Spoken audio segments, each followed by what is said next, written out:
তোমাদেরকে একটা নতুন ইনফরমেশন দিচ্ছি কি বাহিরকার যত ফ্লাইট আছে বিদেশি ফ্লাইট তাদের যে খাবারের কাঁচরাগুলো থাকে না সেগুলো স্ক্যানিং হয় নিচে গিয়ে কি কই কেউ যদি সোনা স্মাগলিং করে ওদের ফেলি দেয় ডাস্টবিনে তার জন্য যেগুলো তো বন্ধুরা তোমরা যে ব্যাগগুলো ফ্লাইটের মধ্যে নিয়ে যাও সেই ব্যাগগুলো কীভাবে আসে কীভাবে ফ্লাইটে লোডিং হয় সেই বিষয়ে ভিডিও বানাবো। তো তোমরা যদি সেই ভিডিও চাও তো কমেন্টের মধ্যে জানাও আর আমার চ্যানেলটাকে সাবস্ক্রাইব করিও এবং পাশে থাকিও আর লাইক করিও।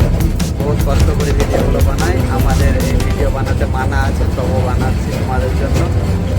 যদি কোনো বড় অধিকারী আমাদের এই ভিডিওগুলো দেখলেই তো হতে পারে কি আমাকে চাকরিটাকেও বাদ দিতে পারে। বহুত কষ্ট করে আমি ভিডিওগুলো বানাচ্ছি, ভিডিওগুলো দেখো এবং জানাই কমেন্ট করতে আর কী কী তোমাদের প্রশ্ন সেই বিষয়ে জানাই।